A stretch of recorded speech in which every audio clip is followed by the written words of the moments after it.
Le patriarche Charles Mwando Ntimba n'est plus. Il s'en est allé vers ses pairs. Comme un coup de tonnerre, la mort a une fois de plus frappé la classe politique congolaise. Cette fois-ci, c'est le lion du Katanga qui ne rugira plus. Après une lutte, Charles Mwando Ntimba a tiré sa révérence le lundi 12 décembre 2016 à Bruxelles. Charles Mwando Ntimba est un homme politique de la République démocratique du Congo, né à Moba le 12 octobre 1936, président de l'Union nationale des démocrates fédéralistes, UNADEF en sigle, ancien vice-président de l'Assemblée nationale, président du G7 et membre du Conseil des sages du Rassemblement des forces politiques et sociales acquises au changement, diplômé en sciences économiques et consulaire à Anvers, en Belgique, pays dans lequel il tire sa révérence. Dès l'accession de la République démocratique du Congo à l'indépendance en 1960, en 1963, Charles Mwando Ntimba embrasse la carrière politique en étant d'abord chef de cabinet du président de l'Assemblée provinciale du Katanga. Juste un an après ses études, brillamment passées à Anvers, au Royaume de Belgique, où il ramena un diplôme de sciences économiques et commerciales de l'École supérieure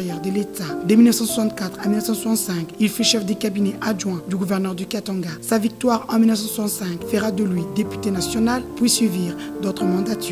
En qualité de commissaire du peuple en 1970, 75 et 77. Fort de cette expérience, Charles Mwando Ntimba, de 1991 à 1995, assume successivement les charges de délégué à la Conférence nationale souveraine, membre du HCRPT. Il joua aussi un rôle majeur dans l'accord politique global et inclusif conclu après le dialogue de Sun City en Afrique du Sud. De 1980 à 1986, gouverneur de la province du Kivu. En 1986, il fut commissaire d'État à l'administration du territoire et à la décentralisation. En 1994 jusqu'en 1997, ministre successivement des Travaux publics et aménagement du territoire, ministre des Transports et Communications, ministre de l'Intérieur et de la décentralisation. De novembre 2007 à octobre 2008, ministre des Transports et Voies de communication. Octobre 2008 à mars 2009, ministre de la Défense nationale et des anciens combattants. À noter que le doyen a aussi travaillé à la GECAMINE, Sonepoul et Sonazatra. En mars 2012, en vue de la formation du gouvernement, c'est à lui que Joseph Kabila Kabange, chef de l'État congolais, confia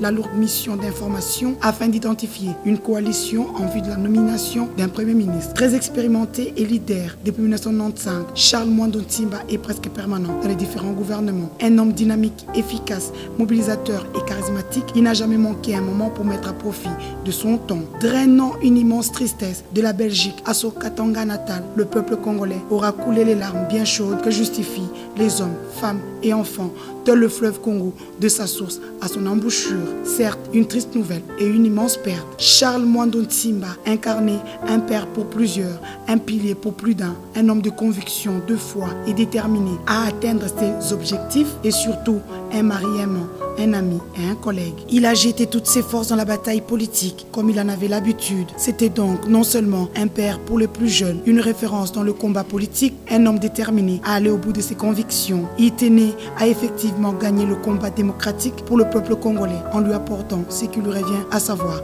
la démocratie. Un homme qui avait des valeurs et des convictions, un départ qui sans doute est une immense perte irréparable. C'est avec émotion que la jeune génération qu'incarne désormais l'honorable Christian Mwando, lourdement accablé, a dorénavant le devoir d'assurer la suite du combat qu'il a engagé et dans lequel il aura jeté toutes ses forces et en sa mémoire continue à se battre afin que son héritage demeure. Repose en paix, patriarche Charles Mwando Ntimba, le lion du Katanga. Tu auras marqué une génération ayant une confiance populaire sans faille.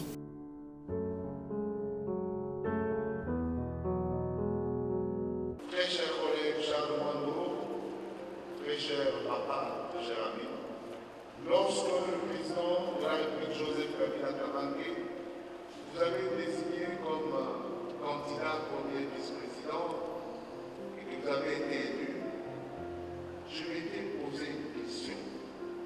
Je m'étais dit, le destin est bizarre.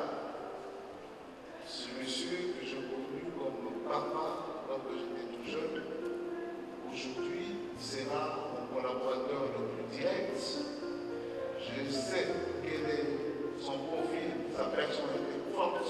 Comment allons-nous gérer l'Assemblée nationale? Je l'ai appelé, je lui en ai parlé, j'ai dit le destin est drôle, cher papa. Il m'a dit, fils, c'est la dernière fois que je t'appellerai fils dans cet hémicycle. Cher président de l'Assemblée nationale, le président de la République sait ce qu'il a fait. Et je crois que nous constituerons une très bonne équipe, un très bon leadership pour manager l'Assemblée nationale. Et de bout en bout, j'ai suivi, entre autres, vos conseils ce jour-là, lorsque vous me définissiez ce qu'était un homme politique. Je crois aujourd'hui que quelles que soient vos tendances politiques d'il y a près de 2 ans, ce que nous avions partagé ce jour-là demeure des valeurs communes, universelles, pour tout homme politique, quel que soit son bord, quelle que soit son idéologie. Je dois remercier pour ça. Repose en paix et que la terre de nos ancêtres te soit douce et légère. Jésus.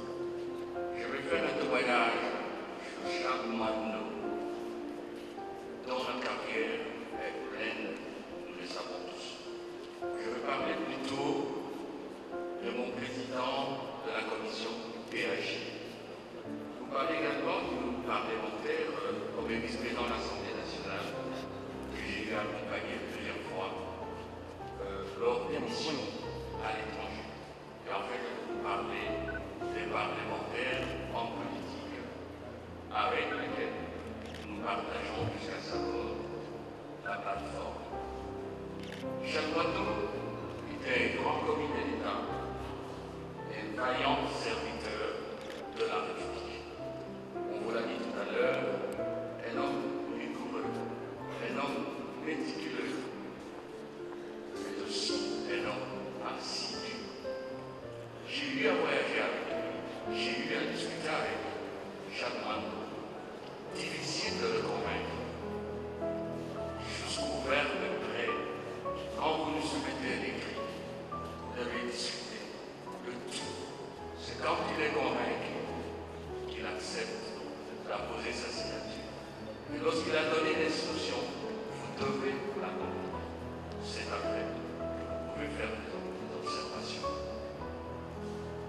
En discutant avec moi, Charles, plusieurs fois, il m'a semblé retenir que dans tout ce qu'il a fait, il y a quelque chose d'extraordinaire qu'il considère comme sacré, qu'il considère comme la meilleure œuvre qu'il ait accomplie sur la terre des hommes, la Constitution de la République.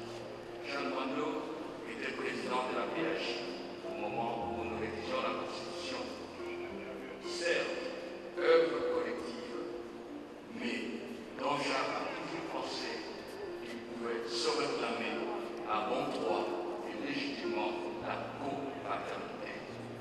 Jacques Mando a toujours été très fier d'avoir dirigé la PAG qui a donné à la nation cette constitution.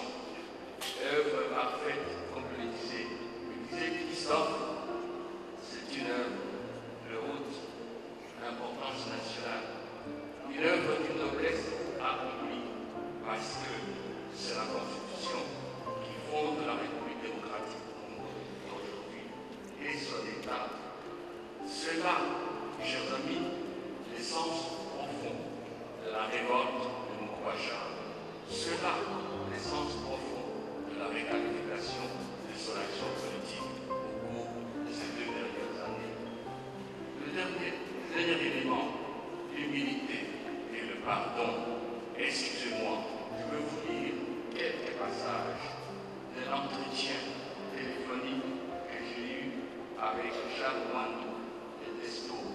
Nous sortons d'une réunion du G7, au cours de laquelle j'avais eu un échange de paroles pas très gentil avec Moukouacha, et j'ai claqué la porte et je suis parti. Tenez-vous bien, nous sommes le 29 septembre 2016 à 20h50. Écoutez ce que Jacques Mando écrit. Bonsoir Christophe, toutes mes excuses pour ce qui s'est passé aujourd'hui. Entre vous et moi, devant le président,